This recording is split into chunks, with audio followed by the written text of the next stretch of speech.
Once, Edinburgh stood among the great cities of Europe, a place of ambition and endurance, shaped not by comfort, but by necessity. Long before modern streets and skylines, this was a city carved from stone, defined by survival and human effort. In the 18th century, Edinburgh was both admired and feared. Its skyline rose sharply from the land, compressed by geography and history. Space was limited. Life was dense. The city did not spread outward. It climbed. Much of this world has changed. Buildings have fallen, streets have shifted, yet fragments remain, preserved in maps, in paintings, and in the written word. Artists such as Alexander Nasmyth captured the city as it truly was. His work shows crowded streets, leaning buildings, and the constant movement of people within narrow spaces. Through these records, the past becomes visible once more. From these sources, and through careful reconstruction, the city can be rebuilt.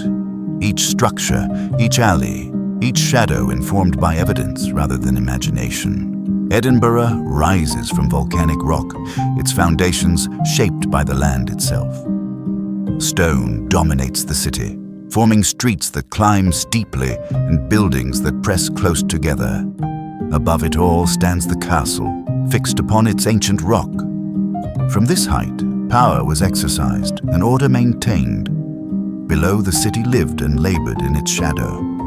The high street formed the spine of daily life. Merchants called out their goods. Carts rattled over uneven stone.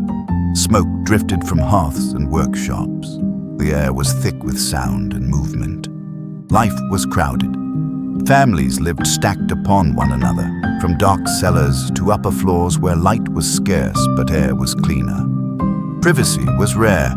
Community was unavoidable. Water was life. Wells served entire neighborhoods. Women and children carried heavy buckets through narrow closes. Water carriers hauled their loads up steep stairs, supplying homes that could not reach the wells themselves. From the southern edge of the old town, the land falls away toward Arthur's Seat, another ancient volcanic remnant. Between these heights, the city compresses itself into a dense spine of stone. Buildings rise steeply, pressed together by limited space. Streets cling to the ridge, twisting and narrowing as they go. The grass market lies below, a place of trade and spectacle. Here, merchants sell their goods, carts creak over uneven ground, and crowds gather. It is also a place of punishment, where justice is carried out in full view of the people.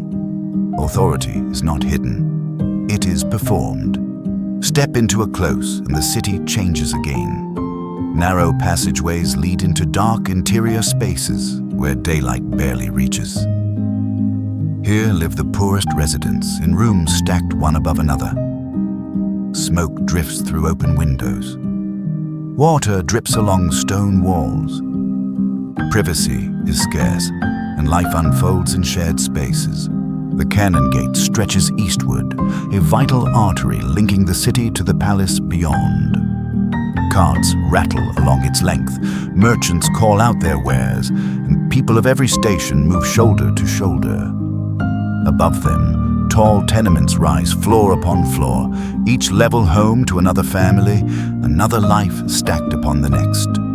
From above, the city reveals its true nature, dense, layered, and enclosed. Stone dominates everything. Rooftops pressed together, streets twist and narrow, and the city feels compressed by its own growth. Church spires puncture the skyline, while the castle looms constant in the distance, a reminder of authority and control. Along the streets, soldiers drill and march in formation. Muskets rest against their shoulders as they practice maneuvers in open squares and courtyards. Their presence is routine, yet unmistakable. These are not ceremonial figures. They are a visible reminder of order in a city shaped by unrest and rebellion. The sound of boots on stone echoes between the buildings. Nearby, tradesmen work at their crafts. Blacksmiths hammer iron, coopers shape barrels, and apprentices carry tools between workshops. Markets hum with activity as sellers call out prices and buyers argue for better terms. The city lives through labor, every sound a signal of survival.